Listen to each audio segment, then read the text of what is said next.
our nation, Liberia, and to all our people across the sub-region, the continent, and the world. Welcome to this edition of the Liberian Renaissance. Changing minds aren't changing attitudes. Here we say not ethnicity, but nationality.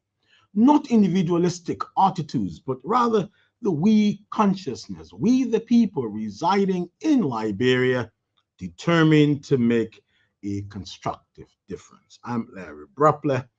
My co-host Ruben Dully may be on his way, and we welcome you to this edition of the program.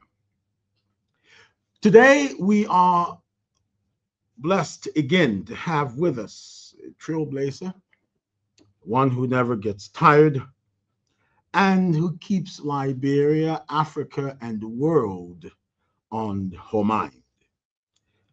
Welcome to the Changing Minds and Changing Attitudes, Madam Former President. And I must say there's always a distinct pleasure to host you on this platform. How are you? How have you been? Thank you, Larry. Pleased to be back to another session. This important thing. I've been well, giving in gracefully to age. Indeed, really graceful. And I want to say on behalf of our platform, happy belated birthday. We went looking for you on your birthday and you had left town. Where were you? How did you spend your birthday? Well, let me start by apologizing to everybody because everyone knows that on my birthday I have an open house. Yes. People are free to come in. Some of our marketeers bring their wares, and we just have a good time. But this time I had an important meeting of the elders. Oh. The elders is an organization of former presidents and prime ministers who are rather selected to be a part of this group, and they had their meeting in London. And I used that occasion to also have a small family grouping of my two sons and one of my granddaughters. And so I had a small family meeting that I used my spare time after the meetings, elders program. And the good part about it, well, Abraham lives in London. We had his home in London, and he knew it was around birthday time. So although I celebrated with my small family group, he asked me to come over to his house. He had some of the associates that we have with the meetings I go to, and so they too celebrated that birthday for me. So it's really nice. When I came back, I heard so many people had gone, to my residence. So many had called me, but I apologize to them. But that one time, I did it differently. And for a good cause. You are, as I always say, you're quite loved by your country, your people, and the world. So you were missed. However, you were doing some things. The elders, what are they up to? What's on your agenda lately? The major purpose of the elders, as those who have um, managed leadership of governments, is to always seek peace, solidarity, Mm. mediation things in places, put out of ads, calling people to continue to preserve uh, good governance in the country, helping leaders to be reminded that whatever they do is something that must have the respect of the international community and almost must respond to the needs of their own people. So it's just a mediating group. It was founded initially uh, by Nelson Mandela, Mm. Africa's icon, Yes. and subsequently um, his wife and others have carried it on. Kofi Annan then took over after President Mandela passed, and it's just a good group of elderly people who have done good in the world and continue to promote good governance, peace, and solidarity. Indeed, and you would be counted among that. And the group talking about mediation, keeping good governance. Then on November 26th, army generals in Guinea-Bissau seized power illegally, and we're talking about good governance. 11 successful coups in Africa in recent times, madam. What's going on? Well, I can't say that I know what's going on, but I can say that this is most unfortunate that Africa has come a long way in promoting democracy. And while we have had some setbacks recently, with some of our countries, that there have been fractures in the African Union and in ECOWAS, we still have the majority of our countries that are meeting international standards of good governance and continue to promote peace and development. Um, I don't think the Guinea-Bissau example is one that has thrown Africa off course, as neither did the Mali, Niger, Burkina Faso, not thrown Africa off course. And so, but what I would like to see the leadership of ECOWAS stand up very quickly, you know, and get its act together for the mediation that's required to work with all of them to make sure they see the purpose, the advantage of being unified. In today's world, out there, the environment that we all face, it's time for Africa to be able to pull together to make sure that we preserve uh, our own systems. We subscribe to those things and respond to the needs of our people, given our young population, Hmm. given the fact that we still have a long way to go to be able to compete competitively in this world. Um, my call is to ensure that all of our leaders in the African Union, leaders in ECOWAS and other regional institutions, that they pull together and try and do even more than what they do now to try to ensure this continental unity that we all want so. Yeah, and we see that as we speak, the chair of the authority heads of state, the President Marabio, is actually in Guinea-Bissau to understand for conversations and trying to see how to bring that under control. Good luck to him.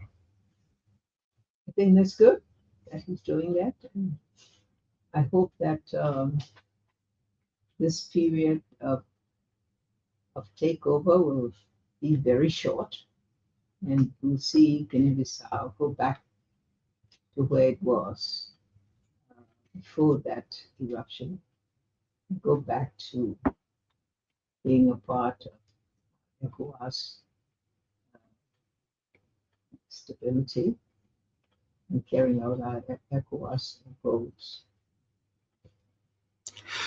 Talking about dear friends, you're listening to the Liberian Renaissance, changing minds and changing attitudes here on ELBC and other stations across our country. You can send your text messages to 0886 546 166. Text messages only 0886 546 166. We will get your messages read and passed on to former President Sirleaf for reaction to those messages. 0886 546 166. Madam, the Economic Community of West African States, the governance expert, recently got together and put out a report talking about the overall approach to democracy, economic integration, regional stability. And they warned that the bloc risk further eroding its legitimacy if it continues to drift away from the citizens' concerns. Quite legitimate uh, red flag raising. What's your take on this? I don't share their opinion. I have not read this particular report that you Mm, referred to. Yes, there have been declines, you know, in our implementation of the programs that we have undertaken to support unity in our sub-region. Um, but many countries are doing well, and the leadership, like I said before, I can repeat what I said, that we call upon the leadership of ECOWAS, the leadership of all our regional institutions, and certainly the African Union, to do what they can to mediate and bring those countries that have drifted uh, from our pledges to remain unified, uh, to support our African Continental Trade Agreement. Um, it's we just have to keep working at it. Um, I know that there are a few things that are going on that's going to try to address some of the mm, shortcomings. Uh, I believe people may know that President John Mahama of Ghana Ghana. has launched the Accra Reset. That reset is meant to promote Africa as taking responsibility for its own development, um, ensuring that Africa has a full seat at every table on global matters, ensure that all Africans begin to make sure that we identify common continental objectives. And through our regional cooperation and integration, we seek those things. And so it's a whole new agenda for Africa. And that I was part of the launching of that with President Obasanjo. That the report of Accra Reset has been taken to the United Nations General Assembly at the meeting in September, because it's not just something for Ghana or something for ECOWAS or something for African Union. It's seen as Africa's own placement of trying to get its role, its position, its integration into the global economy through partnerships and through, of course, the development of our own Mhm. resources for the benefit of our people, and the benefit of our continental objective. It's part of the Africa we want, uh, Africa 2063. The other thing that I found interesting is the that program that is promoted by Africa's major corporate leader, Dangote. Um, he is promoting the means whereby we can finally tap into the missing link of African development, private capital, Mm. the private sector. And so he has brought together in a meeting in Kigali all the major corporate leaders of African financial institutions and a few more that participated in it. The whole idea is to see how the private sector can do more to support African economic endeavor, particularly with an emphasis on growth, to make sure that Africa's assets, Africa's resources are channeled properly, managed properly, and that the finance of private capital will be also blended with Africa's own resources to ensure that the development goals are achieved. And as you know, most of the focus will be on things like infrastructure, what Africa Yeah. is missing. Africa is missing electricity, remitting transportation, proper transportation through proper roads and railways, and good management shipping system. And the whole idea is to see, because no Africa domestic resources through their national budget would be enough, Enough, yes. because infrastructure is high capital cost. So it's a good thing that the corporate leaders are coming together. They are going to make requirements, of course. Mm. They're not going to finance some of our programs unless, of course, we have the right programs. It's not just free money. No, that's right. And we meet certain standards of governance to ensure that the money is used properly, to ensure that it brings the results. And I think we'll see more and more of our people beginning to look into the private sector as a means of a better partnership. You know, most times, sometimes we see private corporations as one that's just there, to make profits. Of course, they are profit-making Mhm. institutions. You can't deny them that. But we look at them with a certain skepticism as to whether. But what we need is a better partnership, because we need the resources they have, and they cannot operate unless we have the right projects and we manage our projects too. We manage their money and all. And so I think these two new initiatives coming from Africa are all meant to chart a new course for us in the midst of this global environment that's so unpredictable, that's so challenging.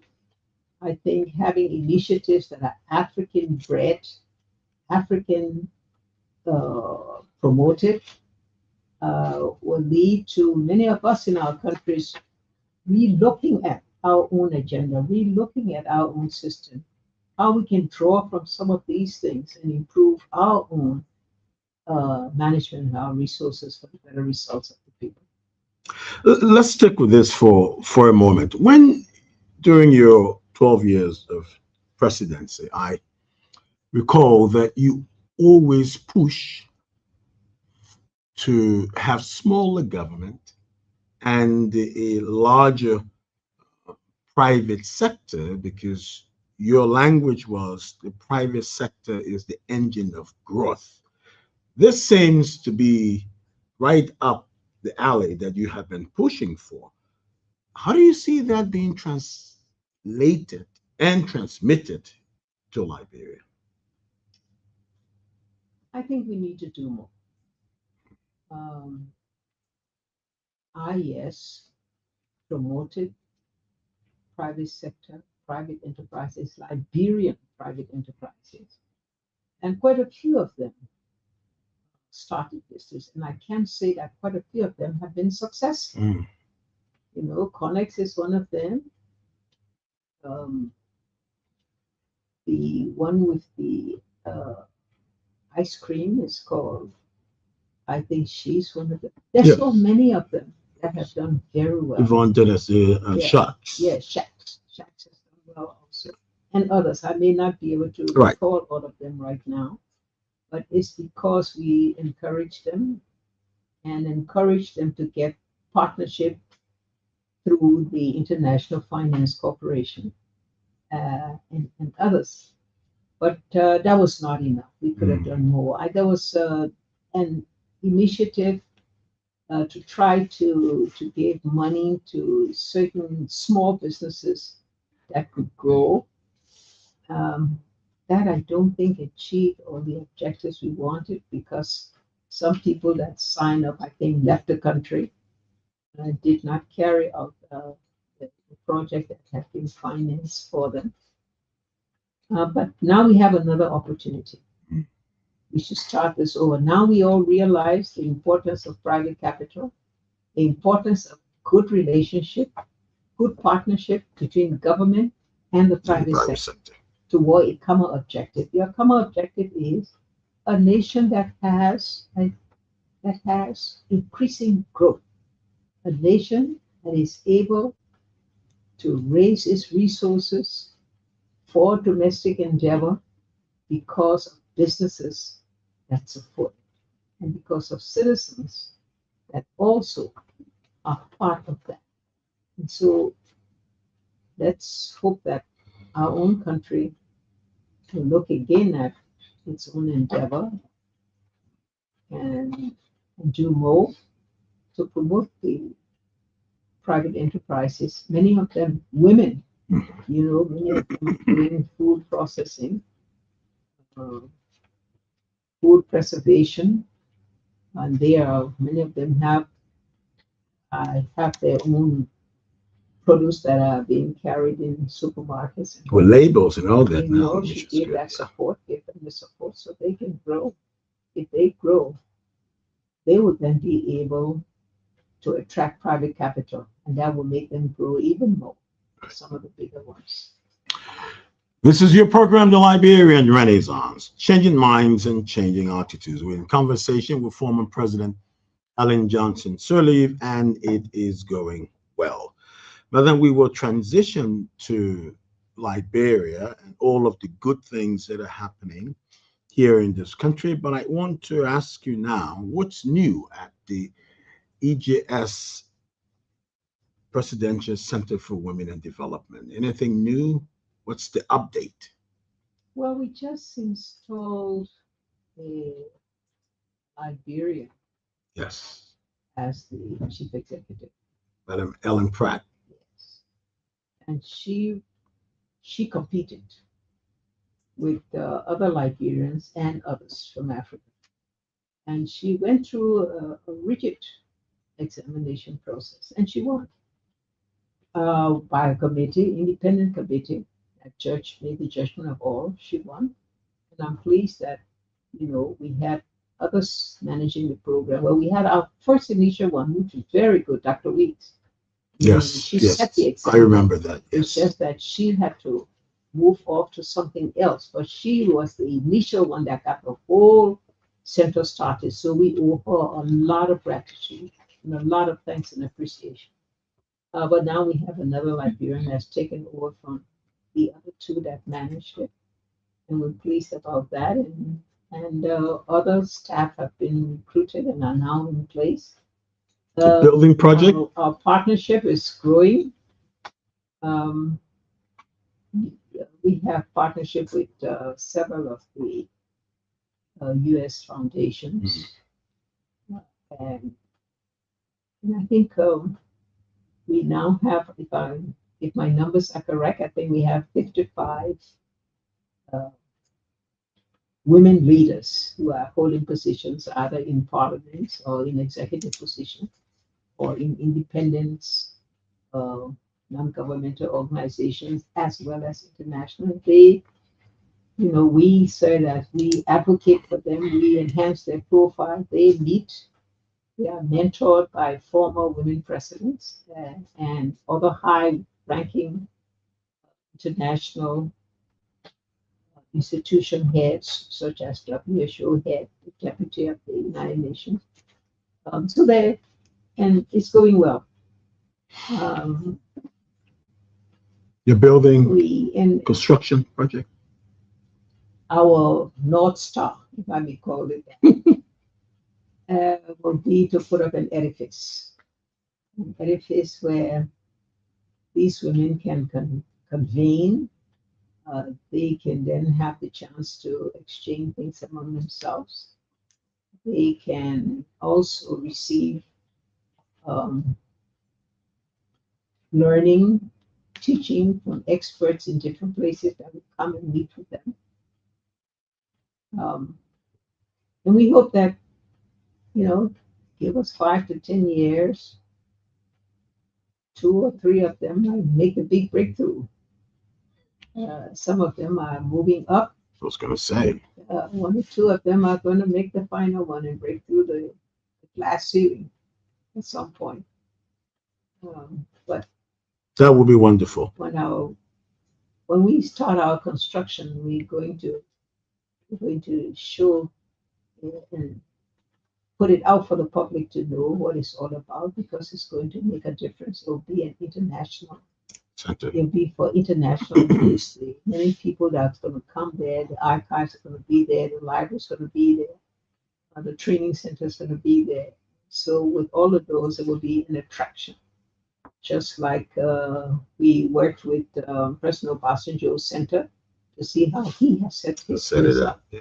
Try to follow that. We're also working with former President Thabo Mbeki from South Okay. Africa to make sure that we understand how he's doing his. And we hope that Liberia would then be one. It might be the first one for a woman, quite rightly so.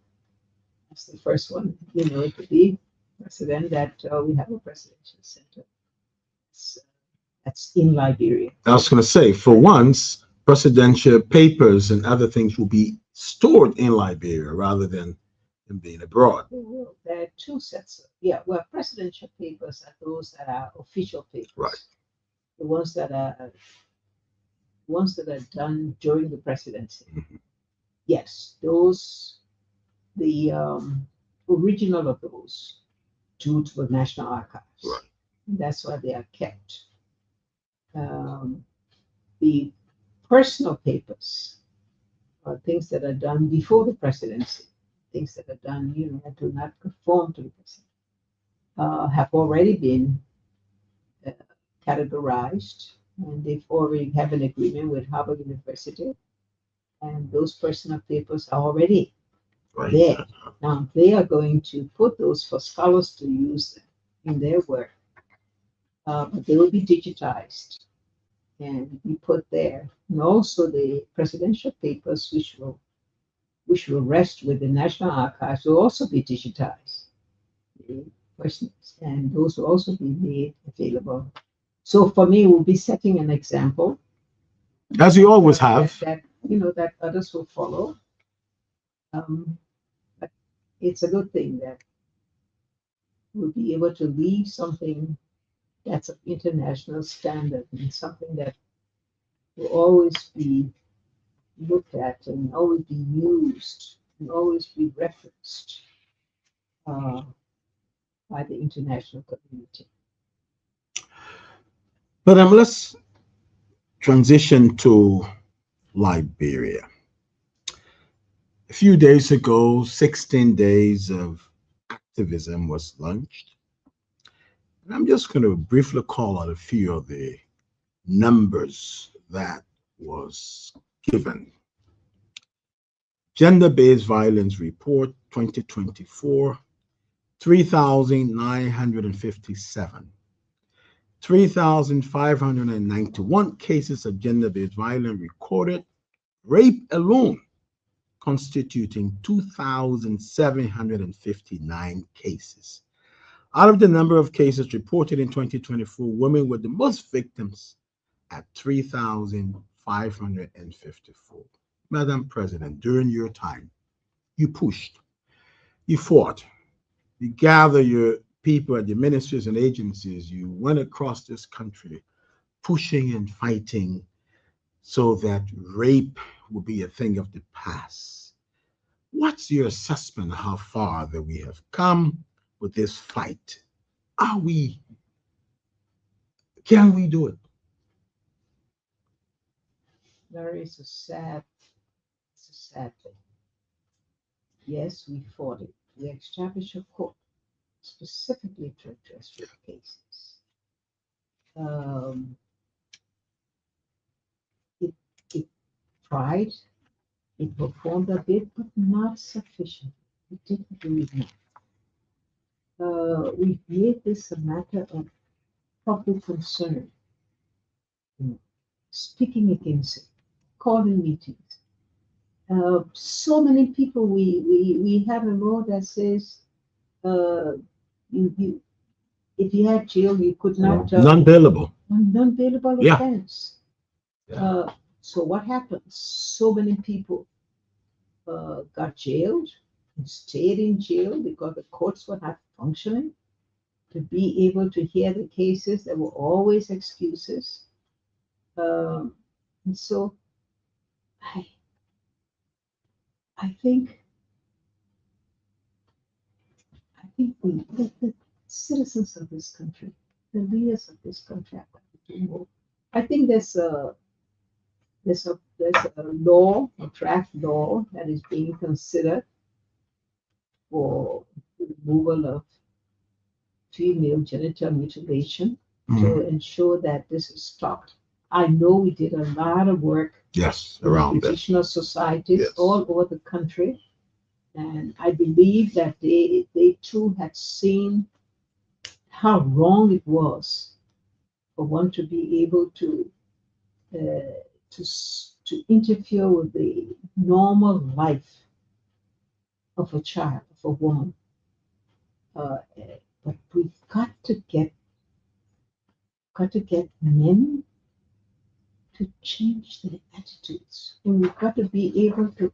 Those who have been arrested for crime must be punished to set the example.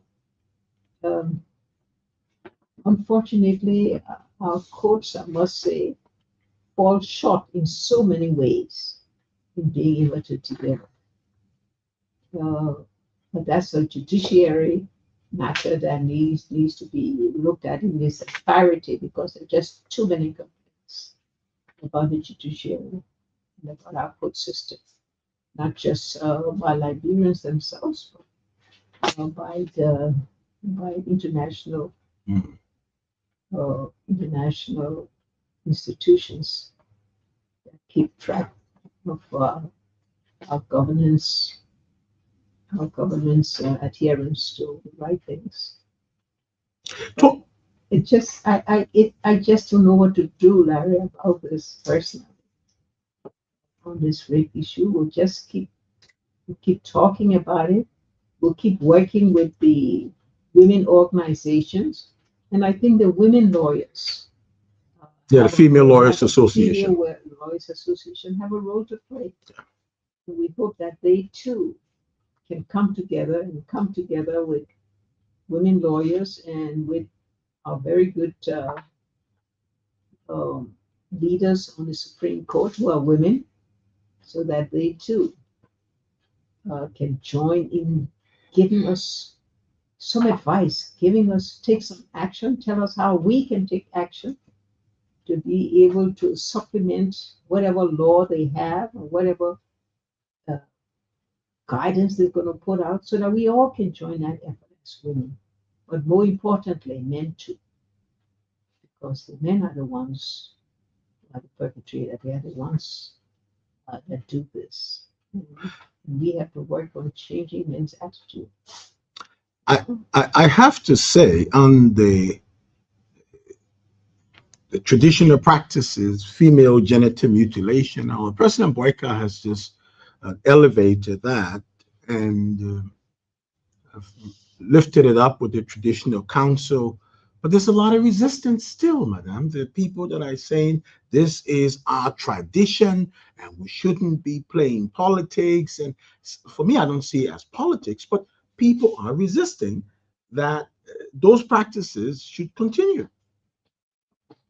Being able, it can never be a tradition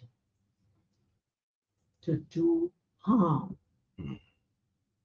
to a young woman thereby denying her the opportunity for her to achieve her professional goals and her to live a normal life.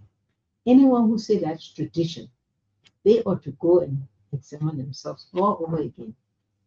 Yes, you hear that word. And yes, they will tell you, oh, well, that's the way they did it in this county, and this is the way they did it in that county. This is the way they even do it in countries outside.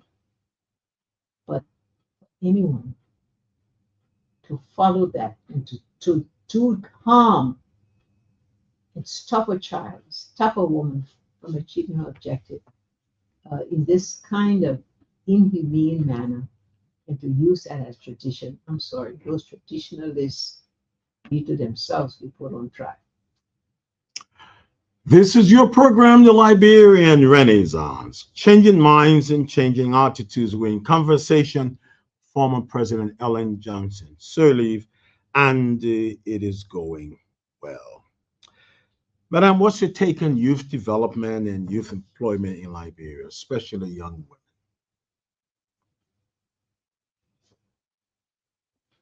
Youth development, what I say that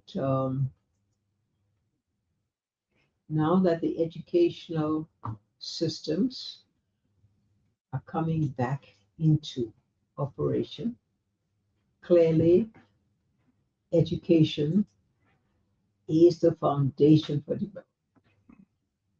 And as long as our educational systems are functioning well, I see that not only at the lower levels, but also at higher education levels, like the universities, so many changes are being made. For example, the uh, University of Liberia, new management that have brought in new thoughts, new ideas, and uh, stricter rules. I think those are all the improvements that are going to help the youth to get ready for competition. Tubman University Mhm. is also, Doing quite well. yeah, now beginning to start again, picking up what was left Yes. by the earlier woman, President Davis, Yes. who brought it to a Dr. certain, Davis Russell. yes, Yes. David Russell brought it to that.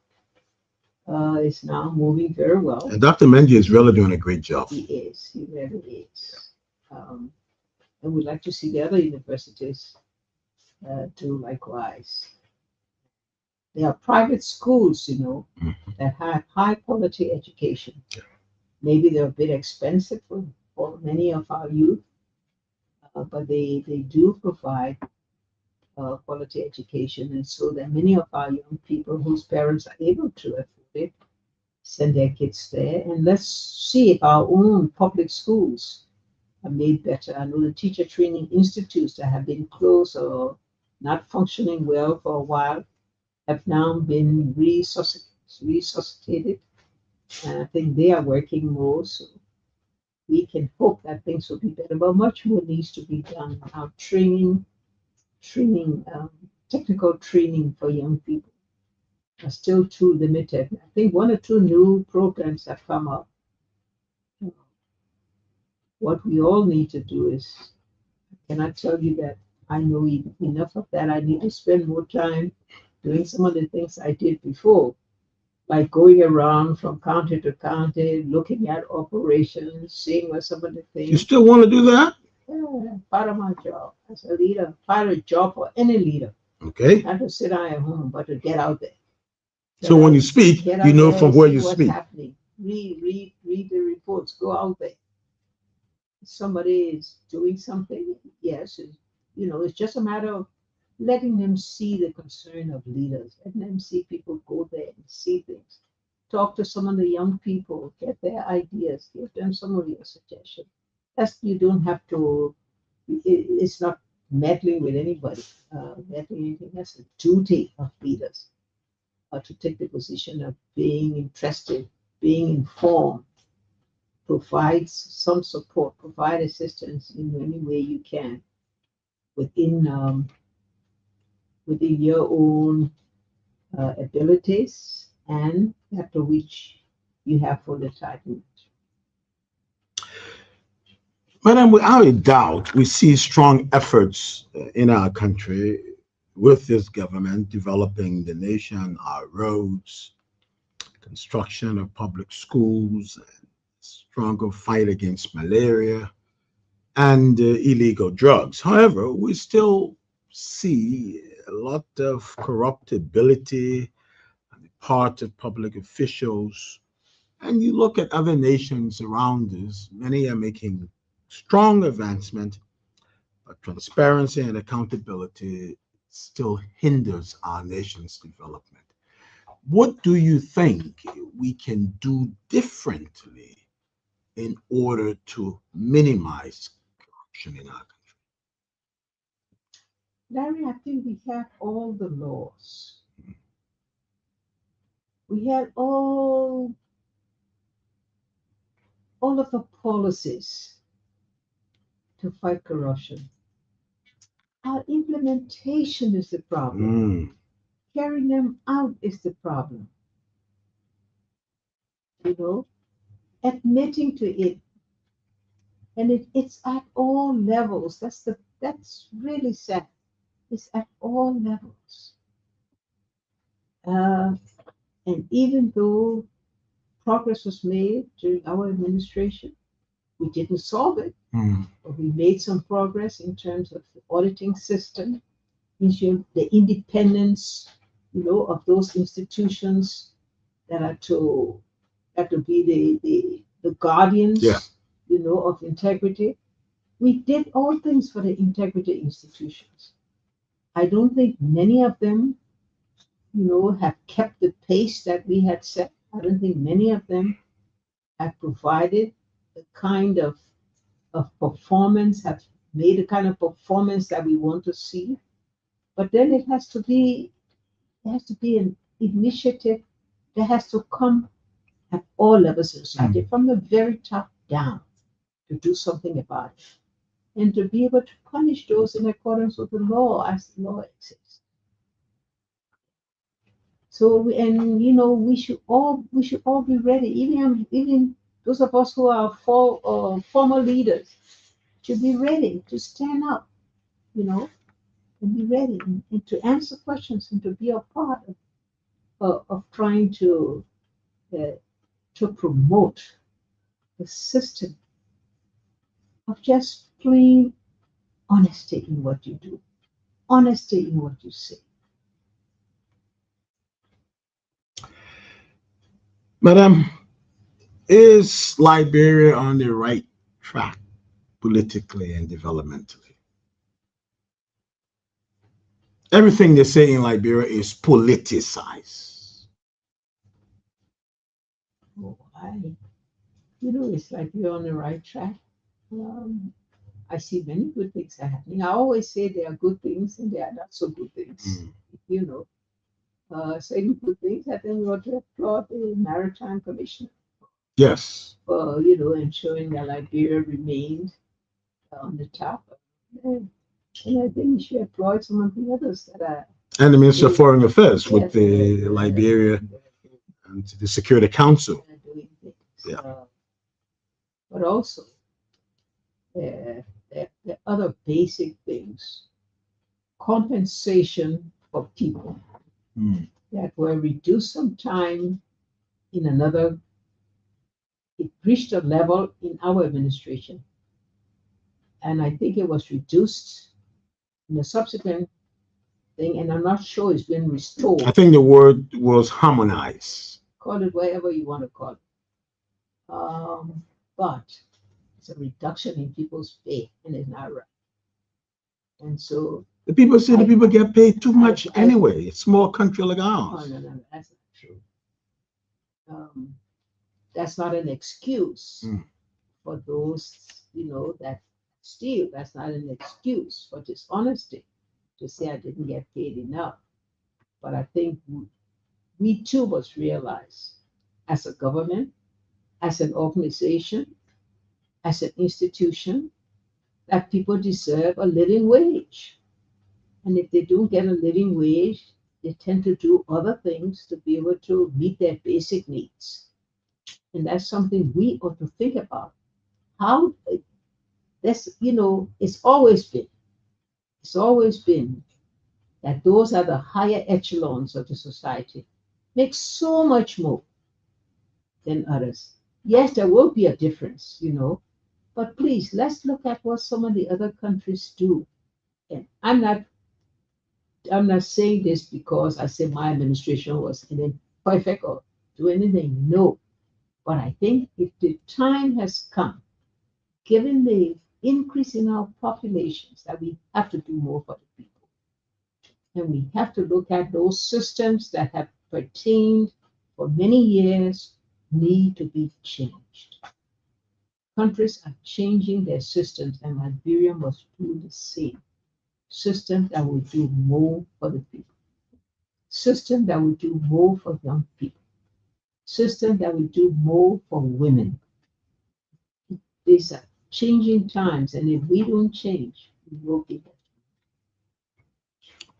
Progress financially in our country in terms of our revenue projection in our budget, $1.2 billion. Madam, you are an economist par excellence. What do you say to that?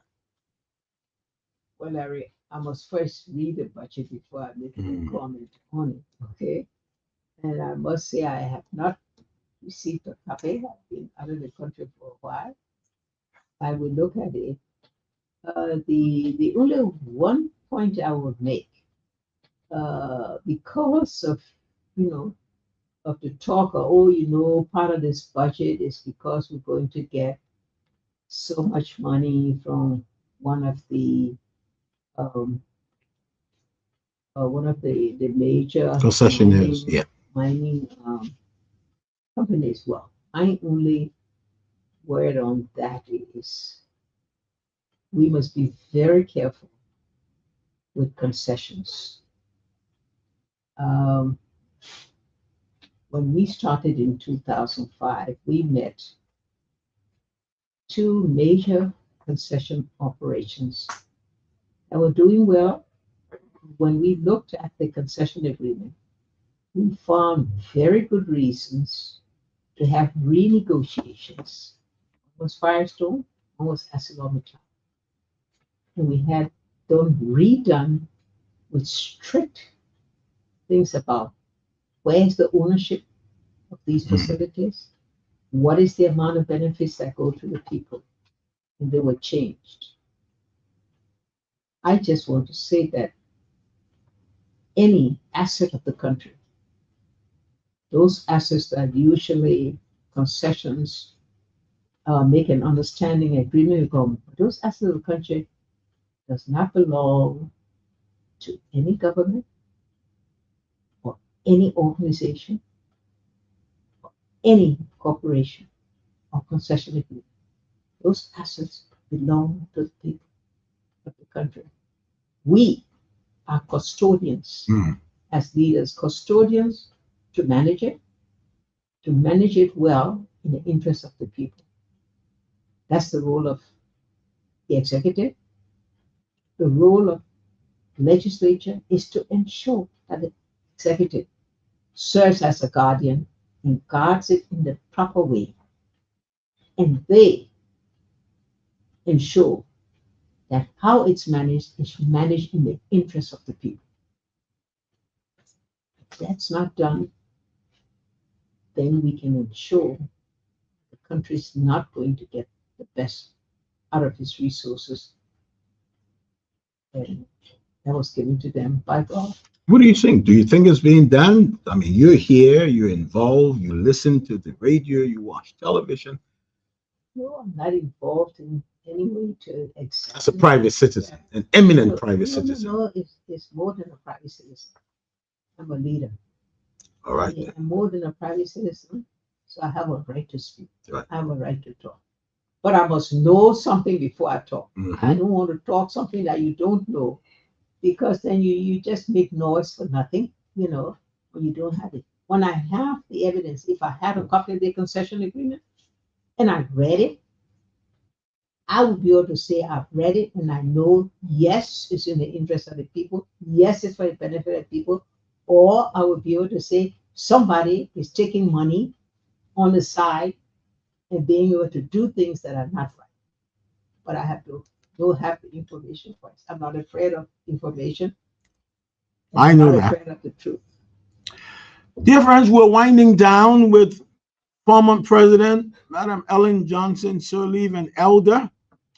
Let me take a few messages. This is from Vine Bay Kamara, following from J.K. Morristown in Salala, Lower Bond County. Firstly, let me say many thanks to our mother for the level of peace she brought to this land, Liberia. She is a good leader.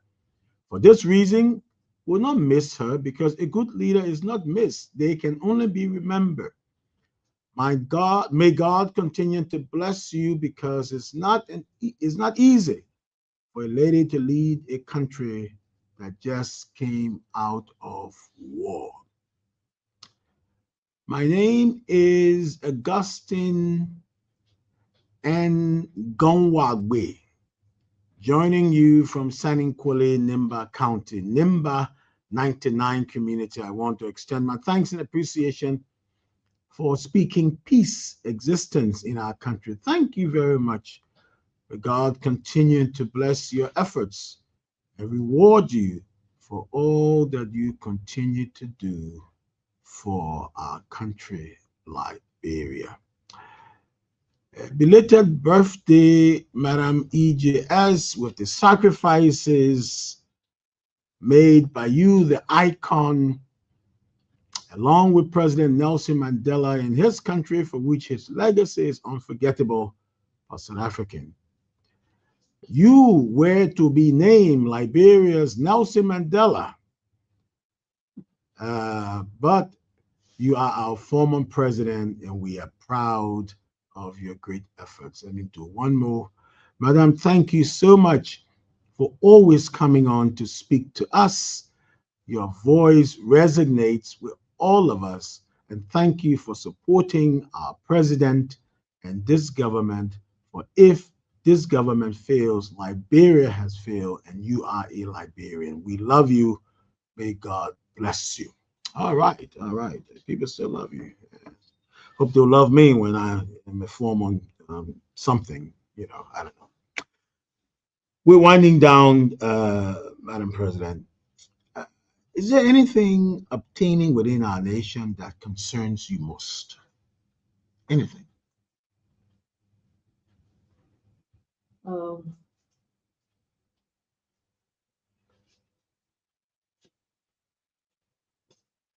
the voice of the people, Mm.